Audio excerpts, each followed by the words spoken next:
What to do when there's no business this week on the Blue Collar Proud Show.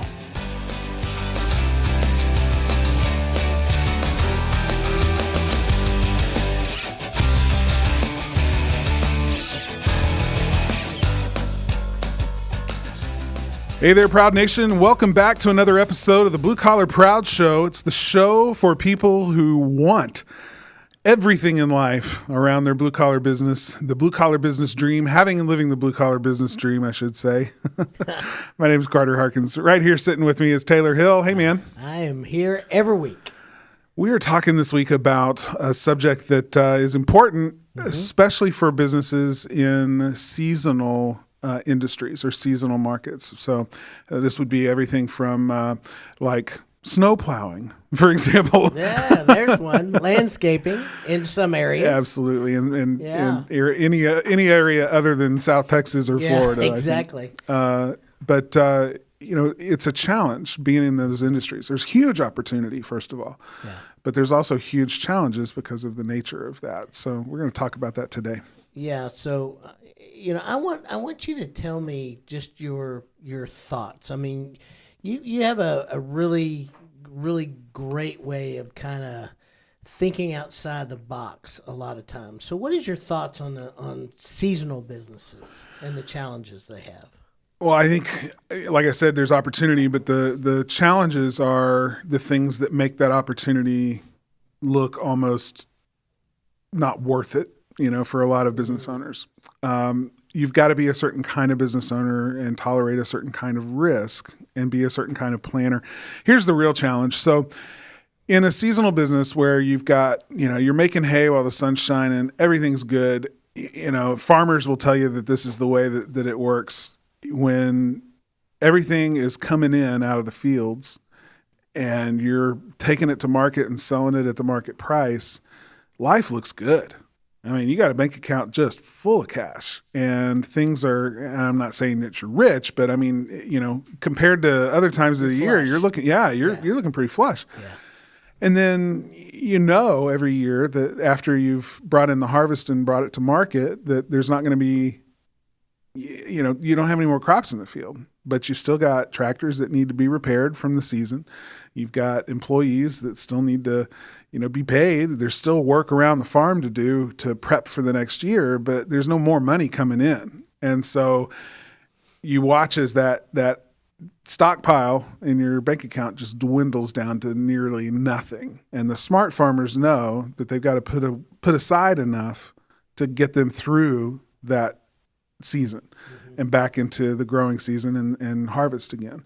So it's very similar in a blue collar business that is in a seasonal situation. And a lot of business owners don't realize just how precarious it can be if they don't have enough set aside, so that you end up taking all of the opportunity that exists in your market, but you sabotage it because, I think of this analogy. It's like a train when it's first getting started. The engine is pulling, and then all the cars behind it are just kind of herky-jerky and not really moving smoothly until the momentum is gained. And so when you've got a train that's in a hurry in the beginning and then slows way back down and then is in a hurry and again, the momentum that you lose, the energy that you lose is huge. And a train operator will tell you that if they can get that engine up slowly to that entire train up to a specific speed and then just keep it there, they'll save, hundreds of thousands of dollars in fuel. They'll save time. They'll save energy, effort, and wear and tear on the train itself, the equipment itself, because that momentum just sort of takes care of a lot of that. And that's the problem we see in a seasonal business. They start with a lot of energy. Everything feels really good. They get up to a speed, and then suddenly the season's over, and it's like, whoa, we got to put on the brakes. Hold on, guys. Let's slow down. Don't spend any more money because, oh, my gosh, we don't have it. So that fluctuation in cash flow is just a killer of momentum. And if you can solve that problem, then you're really going a long way toward growing a business sustainably and really capitalizing on opportunity that's seasonal, but parlaying that back into your business, plowing it back in, and growing your business year after year. And you can actually do that. We've seen hundreds of businesses and know of thousands that are growing very successful businesses in seasonal markets or in seasonal industries, but they're just very wise about how they stockpile and parlay what they've already got from the busy season, so to help them get through a slower season. Yeah. So I think this is a good time to bring our guest on, and let's see what he says, because he's actually built 2 seasonal businesses. Absolutely. Chuck Roydhouse has been a regular guest on our show, and so we're going to have a chance now to talk with him and pick his brain a little bit about how he prepares for the slow season in his business and the way he makes use of that time, and financially how he prepares for that. So let's get into that interview. We'll come back afterwards and talk a little bit to wrap up. Hey, Chuck, thanks for being back on today. Oh, thank you. It's always my pleasure to talk to you guys. So, every year in a seasonal business, you see it coming. The busy season is coming up. You know it's going to start. You know things are going to pick up. How do you prepare your business for that season? Ours is very repetitious. We have a calendar that we pretty much live and die by all year long for different things that we plan. And when it's starting to come into the busy season in the area that I'm at in the Mid-Atlantic, usually the first week of August, I'll take a day, usually a Friday, and I'll have the guys come in, and they'll spend the entire morning, and we'll empty out every one of our trucks, and they'll be scrubbed inside and out and wiped down and waxed and anything else that needs to happen. And then we do a preventative maintenance check on them above and beyond of what we normally do weekly. And while all the equipment's out, then we do the exact same thing to all the equipment, whether it's drills, whether it's tarps, anything like that. We go over all of our stuff. We make sure the drills are working. We wipe them down. We'll oil things. We make sure we have all the blades, that nothing's inoperable. Even though this is done on a regular basis, this is really a good, if you're ever in the service, they call it a GI. And that's where you basically empty out whatever you're doing and shake it upside down and then make it spick and span, and then we put it all back together. And we have forms that they fill out for preventative maintenance and for restocking. So as the tools go back on, anything that's either missing, broken, or starting to wear out, then we'll restock that right out of our warehouse. And usually we have everything in our warehouse to restock 2 trucks completely. So very rarely am I missing something. It might be some odder end, and then I can pick that up locally, from National Chimney or wherever I need to go. So tell me a little bit about how you forecast going in from the previous year into the upcoming year.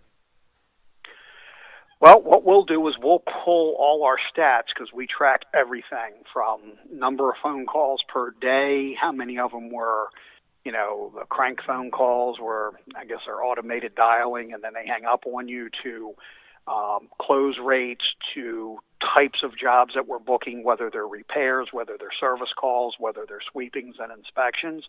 And we'll kind of look at that over like a 2 or 3 year period and see if there's any trends that are changing. One of the things that's really different in this area is you used to be able to, until about 5 or 6 years ago, you could set your clock that the day after Labor Day weekend, your phones blew up. They would start ticking up after the 4th of July, but they really blew up when everybody had the psychological thing of the kids are finally back in school completely, they're in their sports, we know what our routine is. Now that's moved sort of a month ahead to like October, just because it seems like it's staying warmer about a month longer. The problem with that, there's a psychological thing that chimney season is basically September 1 until like Christmas Day for the most part, as far as craziness. So that shortens your window. So now you have to make every job count. So now you've lost almost an entire month. You can't lower your prices. You can't compromise yourself like you might if you're a little bit slower. Sometimes we all like, well, I can help you out with this one or whatever. You can't do that because your window of capturing the revenue is shrunk. by Interesting. pretty much 25-30%, and that's very significant. Yeah, so in order to do that, you're looking at 2 or 3 years of data and then seeing what the trends are from there, whether it's up, down. So my question is, when you look at those trends, how do you adjust? So what we do is we try to say, okay, what was going on? Was it an election year? What were the temperatures of the 2 previous years? Do we see that affected it? What was the economy doing?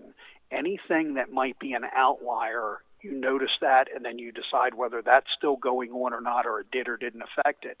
And then you just make your best guess on, okay, this year looks like what it was 3 years ago weather-wise. It is or isn't an election year, or people are skittish because of the stock market or not, or whatever, and you just try to plan accordingly. And a lot of it is just your best guess looking into a crystal ball, but it's based on an informed guess, I guess, as opposed to just saying, I throw your hands up in the air and it's just going to be what it's going to be.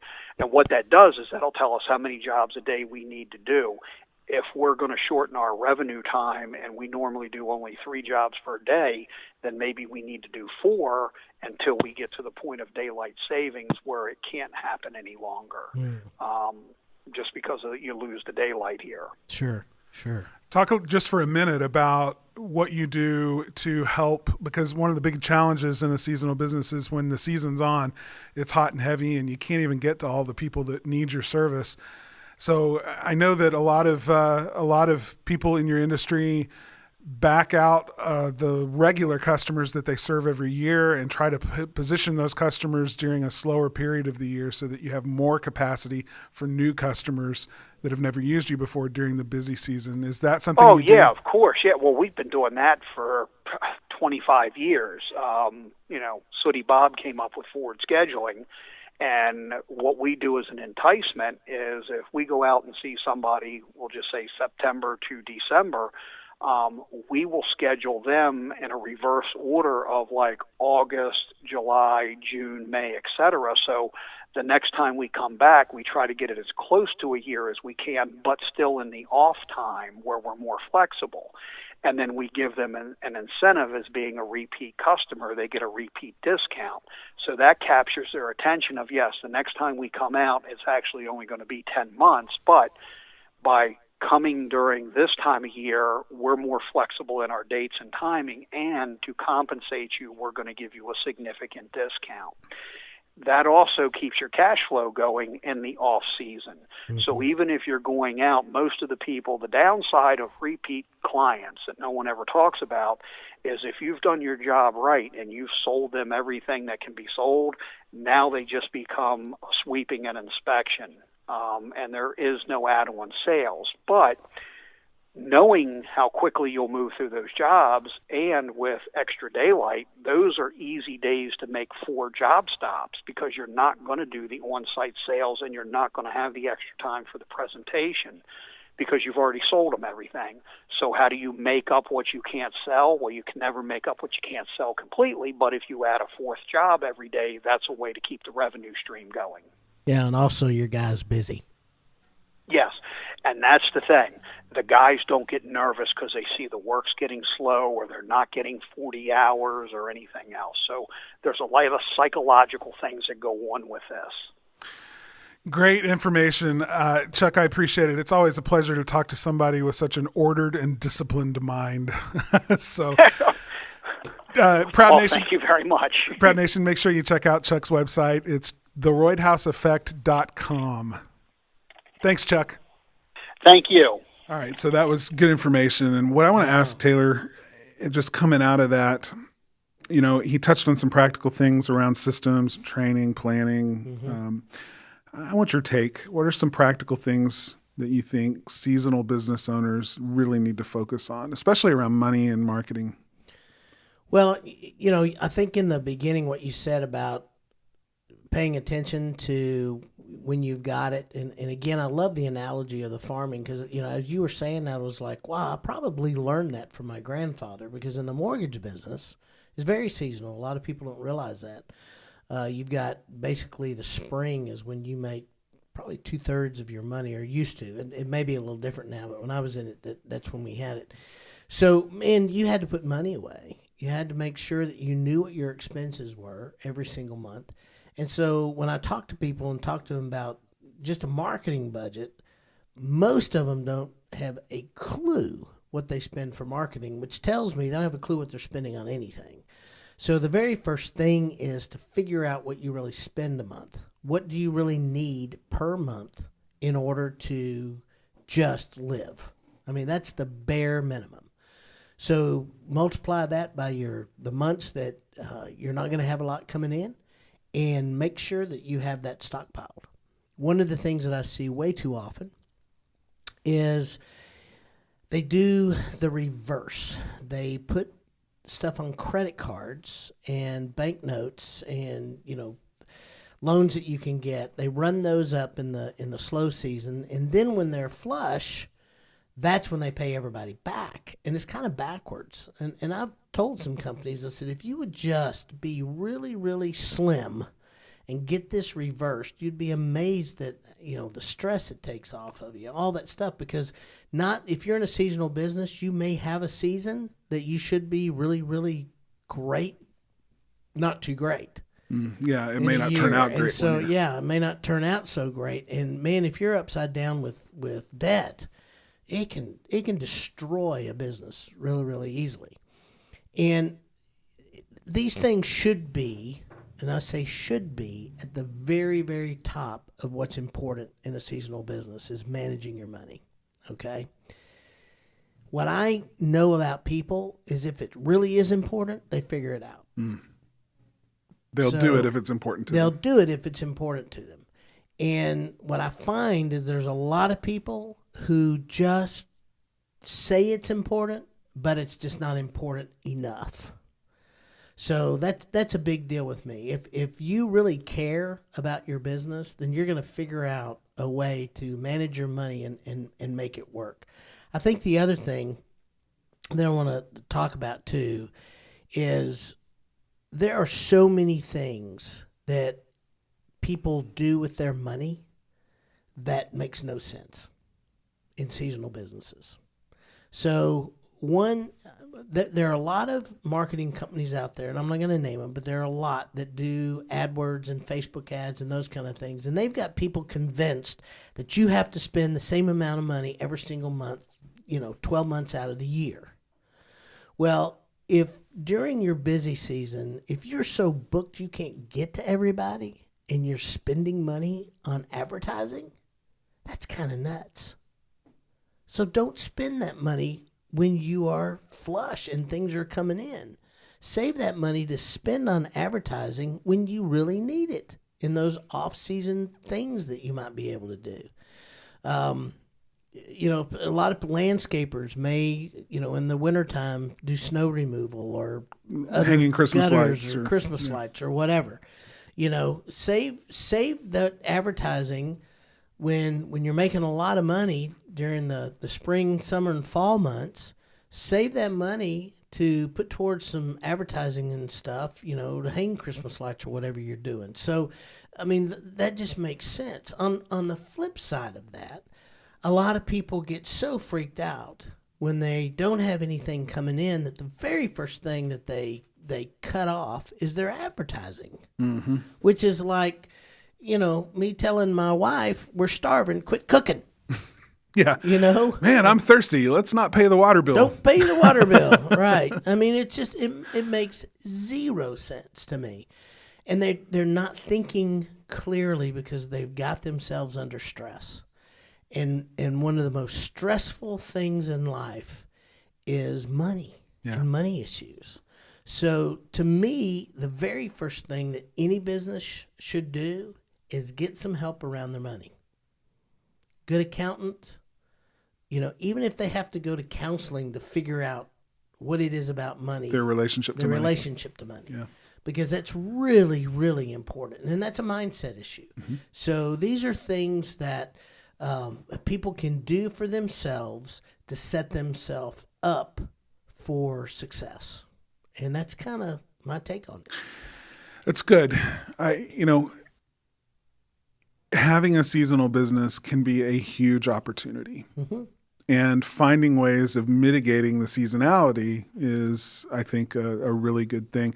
There's one other point I just want to kind of bring up and get your thoughts about. Sure. That during the slow season, and Chuck talked a little bit about this too, is using that time to do some follow-up with existing customers and put new opportunities in front of them to use your services or complementary services, things that, they know you for the thing that you do during the busy season, but you also do these other services too, and you use those services to fill in those slower seasons. It's a great time to follow up with customers and say, hey, by the way, you trust us to do this work for you in these months. Oh, yeah. But we also do this. And if you like the job that we do here, you're going to like the job we do in this too. Do you have need for this? And so that can be a really good way of, taking that downtime when you're not scrambling from job to job and barely keeping up to do some follow-up. What are your thoughts about you filling in that way? Yeah, I think that's a great thing to do. But there are some people, taking it back to farming, there are some people that don't have another service.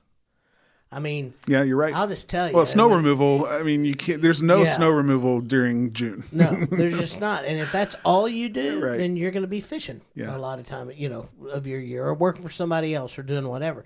And there's no right or wrong deal. But I'm just going to tell you, in farming, what happens is during that, once you've gone to market and once the fields are bare, basically you're not working for about 3 months, and then you're working again. You're preparing. Right. You got to plant the seed. You got to plow. You Take got care of the machinery. You got to take care of the machinery. You got to get it growing. You got to take care of it, nurture it while it grows. You get one shot in farming, Right. a year to get your yield. Yeah. Okay, that's it. So if you aren't prepared for that one shot, a lot of people don't get prepared in blue collar for their one shot. So when do they hire? Right before the season. Well, they should have been hiring 3 or 4 months before to get those people trained. They don't think. And again, stress is a thought killer. Yeah. You end up chasing your tail when you're stressed Yes. out. The moment you realize that you don't have any money and that things have slowed down is the moment that you're prone to start making really bad decisions. That's it. So if you have another service, you need to be preparing that before the end of the season is gone. People who plan ahead, and Chuck touched on this and really, really well. People who plan ahead from this season into the next season, into what's going to happen next. And they have, one of the things that I like to do is put together marketing calendars for people. When they come as part of the Blue Collar Gold University here, we put together a 12-month marketing calendar. So they know absolutely every single month what their spend is, what they're going to do, what month they're going to do what. And it's because it's a planning system. And you should be doing that every year in your marketing. You should be doing it with your training. You should do it with your hiring. You should be doing it with all the reach out, the follow up. Everything that you do should have some kind of a system and plan behind it. Yeah. That's how you win, whether you're a seasonal business or not. I agree. It's good stuff. Let me just run through a few announcements and also shout outs to some people who have been kind enough to leave us some feedback and some comments in about our podcast in the iTunes app, the podcasts app rather, on our listing. And if you're interested in doing that as well, you can just pull up the podcasts app on your iPhone if you have an iOS device and look up our podcast, Blue Collar Proud Show, and then find the reviews and comments section, and you can leave us a review or a comment right there. So this one says it's from just the initials BMFC, and it's from a while back, but it says, this podcast is genuinely helpful. I found the Guys and Trucks and Blue Collar Proud podcast about 2 weeks ago and have been binging daily. I think it's the best, most down-to-earth business podcast I've ever listened to. Thank you. So appreciate that comment. I got another one here from Luke Hurley. gave us 5 stars, and he says, give it a listen. Every week, you'll get at least one tip you can apply to your business. If you own a blue-collar business, do yourself a favor and subscribe to this podcast and become a regular listener. If you had a blue-collar podcast, they'd listen to yours. That was great. Thanks, Lou, for that. I appreciate you being in the audience, man, and for listening every single week. Are you kidding me? Hold on. I just swiped up and lost my notes. Make a note, Aaron. Here we go. Okay, here we go. Also, just some announcements. We're going to be speaking multiple times coming up in April. Too many to list. So check out the BCP Show app, the free app that's available for all the dates, times, and locations under the events tab there in the app. Speaking of the app, you can check out the bonus content section, which is there. In fact, this week there's an exceptional new video that Jonathan produced of the interview that we recently did on last week's episode with Tim Reed. And you'll get to see our new studio, too, the setup, which is muy guapo. Mm-hmm. Looks really nice. It's great. So check that out. If you want to find the app, it's easy to do. If you're on an iOS device, just go to the iTunes App Store. If you're on an Android device, go to Google Play. Look for the Blue Collar Proud Show app. It's free. Download it. Lots of great stuff there. Just a reminder also to get a copy of one of our 2 books, or both if you want. Look for those books at Amazon. Blue Collar Proud, 10 Principles for Building a Kick-Ass Business You Love, as well as another book we did with Jerry Eisenhower called Blue Collar Marketing. Both are available, like I said, at Amazon.com. Quickly, just to remind you to come hang out with us over in the Blue Collar Proud Nation Facebook group. Just do a search for the Blue Collar Proud Nation. Find the group, ask to join. We'll let you right in, and then you can hang out with some really cool people over there. Mm-hmm. That's going to do it. You can always find out about all the other places where you can connect with us by simply going to bcpshow.com/connect. That's it for this episode. Taylor and I want to thank you, as always, for being in the audience and listening.